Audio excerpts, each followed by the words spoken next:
ជំរាបសួរបងប្អូនទាំងអស់គ្នាប្រសិនបើបងប្អូនចូលចិត្តញ៉ាំម្ទេសឬក៏ម្ហូបហឹលសូមទស្សនាវីដេអូមួយនេះបងប្អូនប្រហែលជានឹងពេញចិត្ត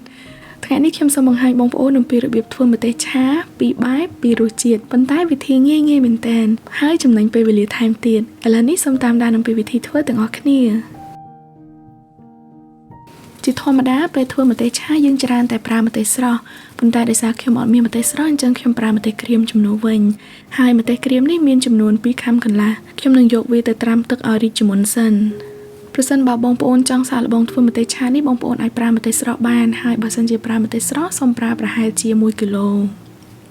អំឡុងពេលចាំឲ្យម្ទេសរបស់ខ្ញុំទន់ល្អខ្ញុំនឹងទៅកិនខ្ទឹមសហើយនិងខ្ទឹមក្រហមឲ្យម៉ត់ជាមុនសិនថ្ងៃនេះខ្ញុំប្រើខ្ទឹមសចំនួន2ខាំហើយនិងខ្ទឹមក្រហមចំនួន30ក្រាម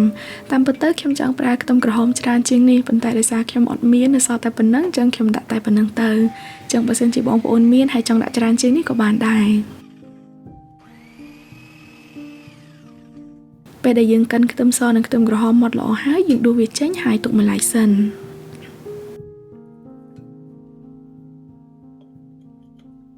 បន្ទាប់មកយើងចាប់ផ្ដើមដាក់ម្ទេសចូលវិញម្ដងម្ទេសនេះក្រោយពីខ្ញុំបានត្រាំទឹករួចហើយខ្ញុំយកទៅថ្លឹងមើលឃើញថាបានប្រហែលជា1គីឡូដែរអញ្ចឹងហេតុនេះហើយបានជាខ្ញុំប្រាប់បងប្អូនថាបើបងប្អូនប្រើម្ទេសស្រស់សូមប្រើចំនួន1គីឡូ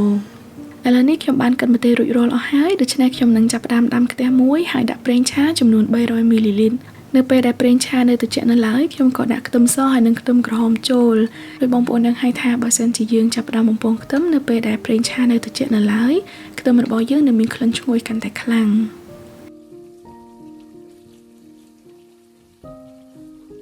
ឥឡូវនេះនៅពេលដែលខ្ទឹមប្រែទៅជាក្រហមព្រឿងអញ្ចឹងហើយខ្ញុំក៏ដាក់ម្ទេសចូល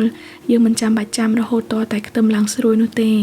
ក្រោយពីយើងបានដាក់ម្ទេសចូលយើងត្រូវឆាវាលាយជាមួយនឹងខ្ទឹមសហើយនឹងប្រេងចូលគ្នាឲ្យសព្វយើងឆាវានៅលើភ្លើងខ្សោយល្មមរយៈពេល10នាទីបើយើងដាក់ភ្លើងខ្លាំងពេកម្ទេសអាចនឹងខ្លោចហើយបើបងប្អូនប្រើម្ទេសក្រៀមដូចខ្ញុំទៀតម្ទេសនឹងប្រែទៅជាស្រួយ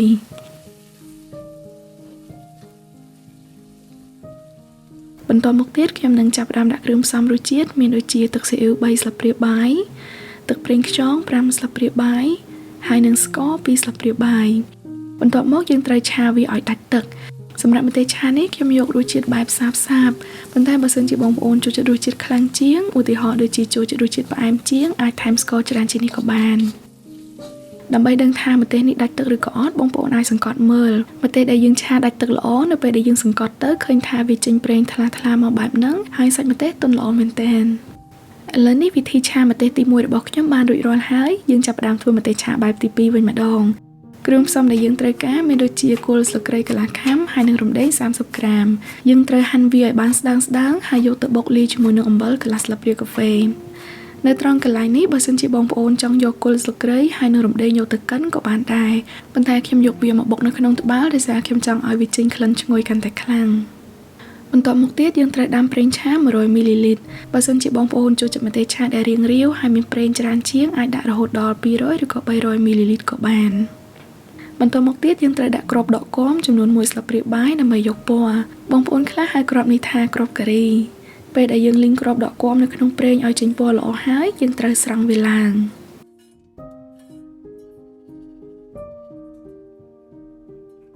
បន្ទាប់មកយើងត្រូវដាក់គល់ស្លឹកគ្រៃហើយនិងរំដេងដែលយើងបានបុកបំបាញ់មិញលីងវាឲ្យឡើងឈ្ងុយហើយខ្ញុំបើកហ្គាសខ្សោយលីងវាប្រហែលជា5នាទីម្ទេសឆាបែបទី2នេះស័ក្តិសមនឹងយកទៅញ៉ាំជាមួយម្ហូបផ្សេងៗដូចជាហ្វឺជាដើម5នាទីក្រោយមកនៅពេលដែលគល់ស្លឹកគ្រៃមានក្លិនឈ្ងុយល្អហើយខ្ញុំក៏ចាក់ម្ទេសឆាដែលខ្ញុំបានធ្វើមុននេះចូលចំនួន1កូនចានបន្ទាប់មកថែមម្ទេសម៉ដ្ឋ5ស្លាបព្រាបាយហើយនិងអំបិល1ចិបទៀតរួចឆាវាចូលគ្នារហូតទាល់តែឡើងក្លិនឈ្ងុយនៅក្នុងវិធីទី2នេះបើសិនជាបងប្អូនចង់ថែមខ្ទឹមសឬក៏ខ្ទឹមក្រហមក៏បានដែរប៉ុន្តែខ្ញុំអត់បានថែមទេដោយសារខ្ញុំគិតថានៅក្នុងម្ទេសឆាទី1ដែលខ្ញុំបានធ្វើមានខ្ទឹមសនិងខ្ទឹមក្រហមគ្រប់គ្រាន់ហើយវីដេអូរបស់ខ្ញុំនៅថ្ងៃនេះចប់តែប៉ុណ្ណឹងប្រសិនបើបងប្អូនមានសំណួរឬក៏យោបល់ណាមួយសូមសរសេរ comment នៅខាងក្រោមនេះហើយបើសិនជាបងប្អូនចូលចិត្តសូមជួយចុច like និង share វីដេអូនេះឲ្យខ្ញុំផងអរគុណច្រើនសូមជួបគ្នានៅវីដេអូក្រោយទៀតជម្រាបលា